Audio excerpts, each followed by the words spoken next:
Many years ago, a young beautiful girl was sitting with her friends, boasting and telling them about her husband who would be returning home from abroad by the weekend. "Peter, my husband, is coming home this weekend," Beauty said to her peers with pride. They all envied her and wished to be in her shoes. Peter's parents had paid Beauty's dowry when she was a baby. They wanted their first son, who had traveled abroad, to marry her. 22 years later, Beauty, who had never seen Peter, was priding herself as the wife of Peter, the abroad-based industrious son of their village. Peter's wealth blinded Beauty and her parents' reasoning. "How can a man who has lived for over 20 years abroad come home and marry your daughter?" an elder once teased Beauty's father. But he didn't care. They didn't consider how old he might be.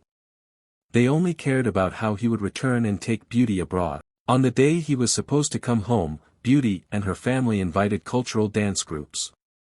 His parents also called their kinsmen to welcome their son. The day Peter landed in the village, he was sitting at the back of a tinted black car, dressed in a thick black cloth with black sunglasses. Everyone was dancing in front of his vehicle, but the vehicle didn't stop. Instead, the driver drove him straight into the compound. Peter came out of the car and ran into the room he had asked his family to prepare for him. He locked the door to the room and was peeping through the window. The entire village gathered and were dancing inside his large compound. He had made a lot of money and built the biggest mansion in his village. "We will give Peter, your son, a title befitting of his position," a man amongst his clan said to Peter's father.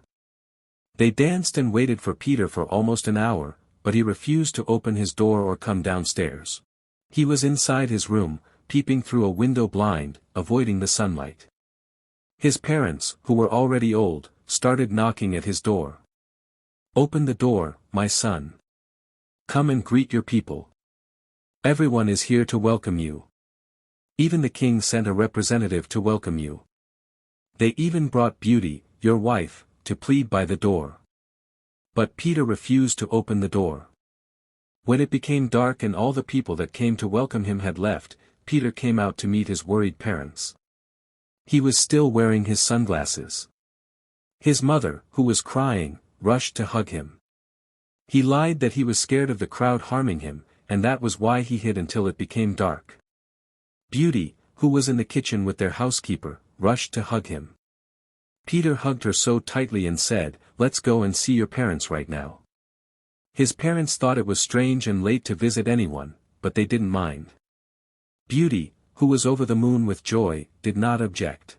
Dressed in black, with sunglasses covering his eyes, that very night Peter walked into the home of his in-laws.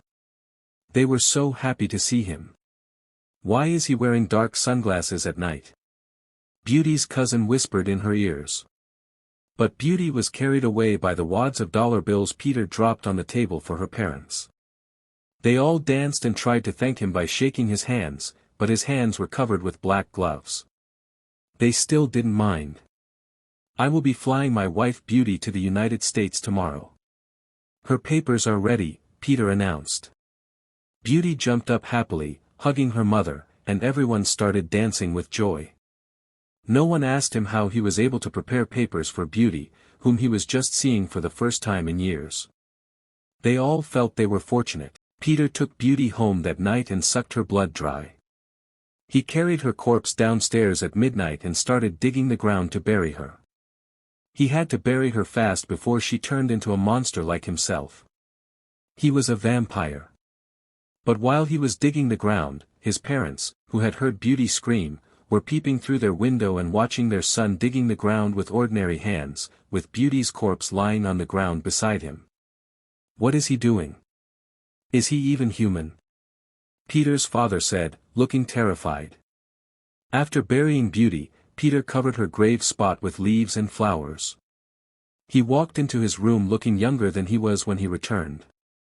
His father started crying and said, "What happened to Peter? I must tell the king. I will not condone this. What do I tell my in-laws happened to their daughter?" "Shut up, Papa Peter. How can you say such a thing about our son? It may not be what we are thinking. Let us observe him and see what happens first," Peter's mother said to her terrified husband. The next day, they waited for Peter to come out of his room so they could ask him questions. But he locked the door just like the day he returned. His mother knocked. "How can you stay inside the house for a whole day without eating? And where is Beauty?" All their questions fell on deaf ears, as Peter neither responded nor opened the door. The only thing Peter told them, in a strange voice, was that Beauty had gone to America.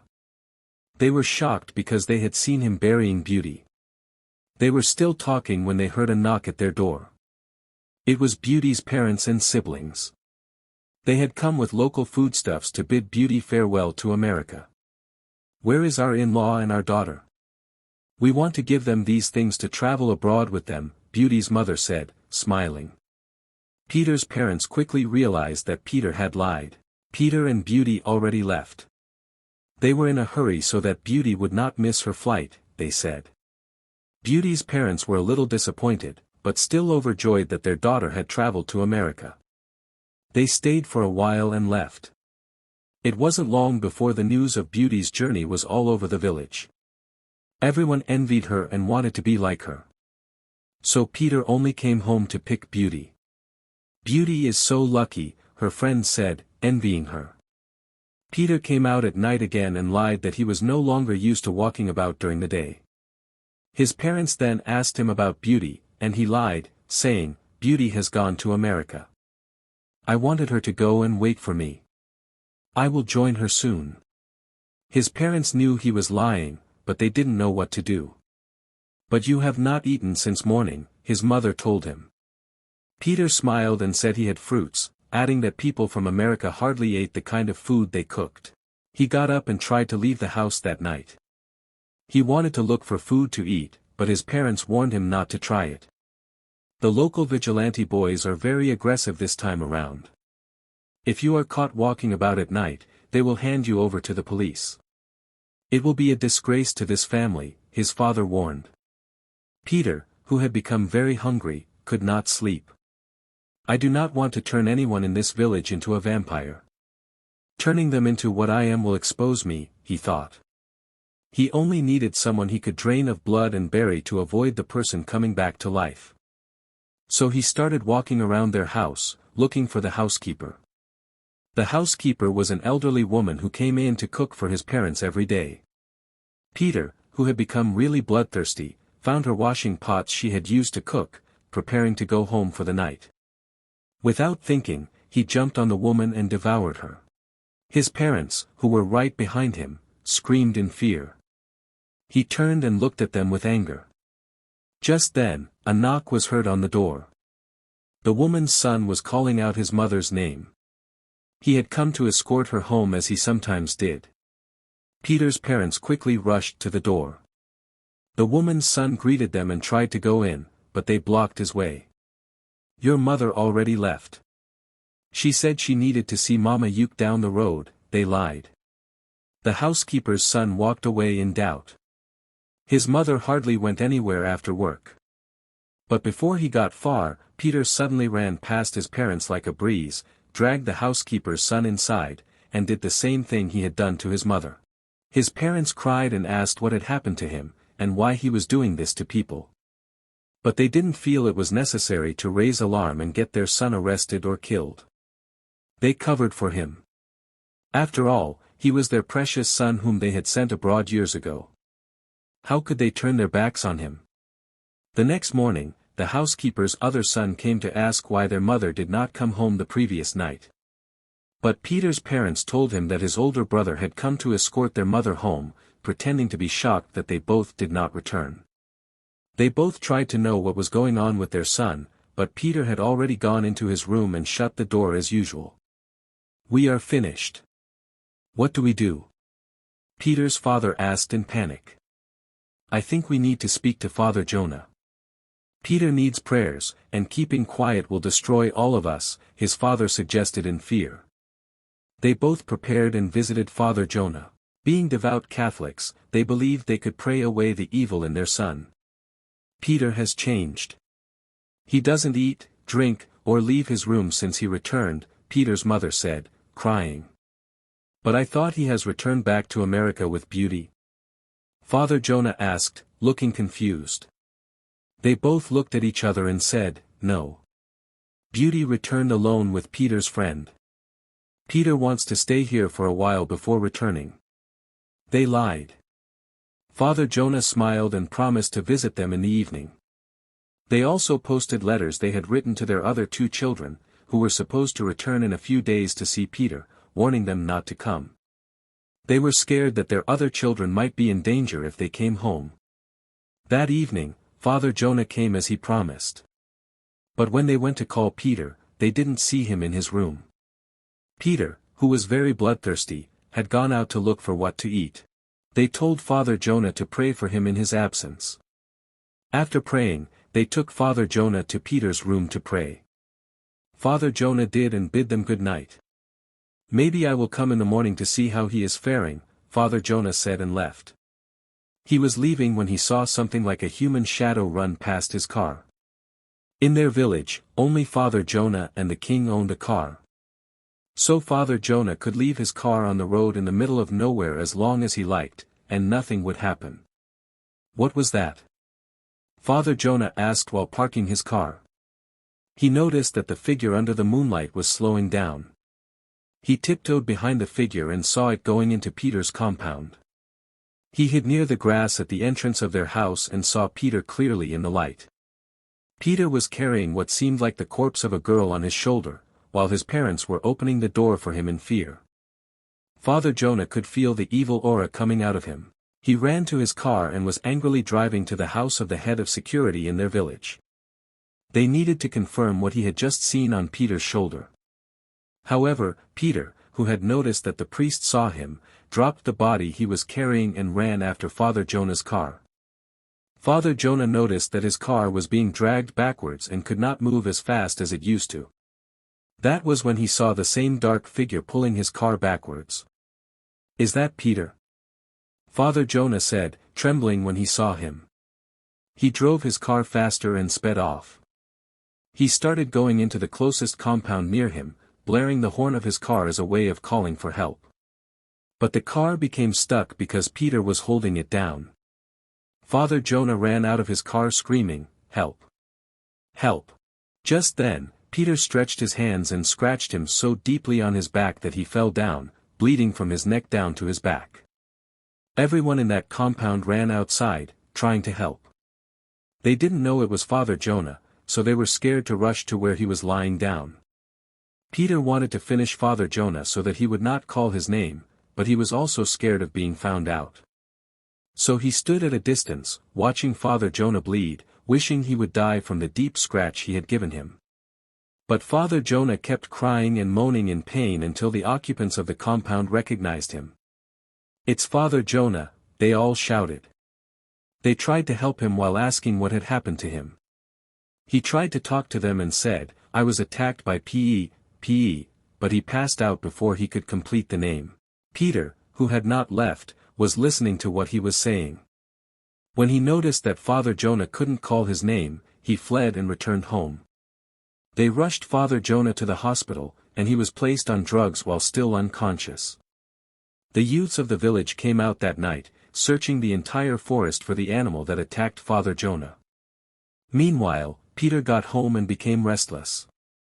He knew it was only a matter of time before Father Jonah woke up and called his name. The thought of what would happen to him if he came out during the day scared him so much. He looked at the cream he had bought with almost all his money, the cream that helped him walk under the sun to board the flight back home, and cried. He could never come out during the day. So he went to his parents and begged them to go to the hospital and kill Father Jonah. "He will expose me," he cried. "We will go, but we need to know what is wrong with you. Why do you drink people's blood, and you do not eat food?" Peter's father asked fearlessly. "I am sick, Papa. I am so sick. That is why I came back home. I became a wanted man in America because I have killed a lot of people," Peter confessed. His mother wept bitterly. They both promised to do everything possible to protect him. "We will go and take food to Father Jonah.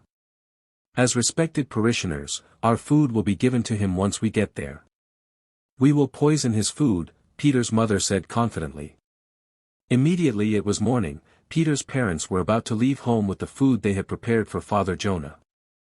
Before they left, they heard a knock at their door. It was their housekeeper's family with some elders, asking about their missing relatives. "We came to ask both of you officially, because we are going to the greatest deity of our land to inquire about the whereabouts of your housekeeper, who is our daughter, and her son." They wanted to inform Peter's parents first before consulting the gods.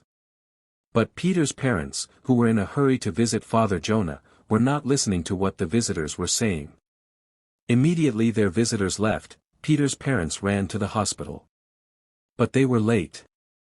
The parish priest had woken up and was surrounded by the villagers. He had already told them what Peter was doing. The local vigilante surrounded Peter's parents and arrested them. They put them at the front, while everyone was chanting behind them, heading to their house to arrest Peter. Peter looked through the window while hiding away from the sun. He was furious at his parents. "They couldn't even protect me. They are very useless." Peter angrily kicked the things in his room.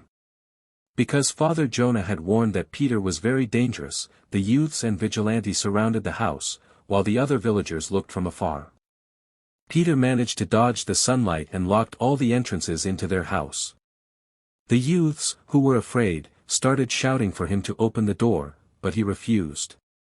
After a while, they started throwing dry leaves doused in kerosene and lit with matches inside the house. Soon, the entire house was on fire. Peter's parents cried and begged for mercy. When the fire got to where Peter was, he started screaming in pain. But he knew that his injuries would heal once he sucked blood to his fill. He was just wasting time, hoping they would continue waiting until it was dark so that he could kill all of them and run away.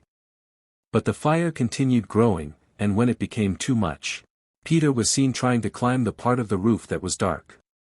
The youth started stoning him until he fell. Immediately he came out, he fell on the ground. The youths rushed to beat him up, but he turned into a dark smoke and evaporated. Everyone ran for their lives, except his parents. They could not believe their son was gone. He was not even human all along. His parents later took the villagers around their farm at the back of their house and showed them the graves of Beauty and the others. The whole village was thrown into mourning. They got their greatest shock when they exhumed the dead bodies and noticed their heads were cut off and buried separately. But the heads were talking and the bodies were moving. They had never seen anything like that. So, to purge the land of evil, they took the bodies and burned them far away in the evil forest. Peter's parents were banished and banned from ever stepping foot in their land. Meanwhile, Father Jonah was miraculously healed and discharged. Even the doctor that treated him was surprised at the rate his deep cut healed overnight. Even though Father Jonah and the entire village called it a miracle, the doctor felt something was wrong. A few days later, Father Jonah was trying to forcefully open a drawer in his office. He was using a hammer to break it. But after a while, he angrily dragged the drawer, and to his surprise, the drawer broke into half. He sustained a deep cut in his hand and was bleeding. Father Jonah quickly reached for his first aid box. But before he could attend to the wound, it had already healed up. He became very scared and decided to investigate and read more about what was happening to him. After his research, he found out that he was almost a vampire. The only thing keeping him human was that he had not died. The day he dies, his body will heal and wake up.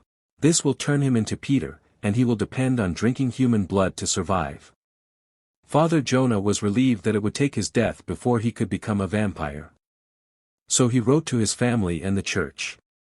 "Once I die, within 5 minutes of my death, cut me into pieces and bury my head separately from my body." The church and his family thought his request was strange, but they still agreed to honor it. However, 1 month after Father Jonah's discovery, he was inside the hall being built by the church within the premises. He was inspecting the project with some church members when the building collapsed on them. People gathered, trying to help the victims, especially Father Jonah, who was shouting in pain. But Father Jonah was dead. A rod had pierced through his head, killing him on the spot. Due to the obstructions preventing people from rescuing Father Jonah and the others, his wish of being cut into pieces could not be granted in time. They were rescued hours later, and by then it was too late. Father Jonah was already a vampire. Keeping quiet to allow evil thrive because your loved one is involved is the real evil. The evil that Peter's parents refused to expose ruined Father Jonah's life. Thanks for watching. Please subscribe, like, comment and share, and see you all in our next video. Bye guys.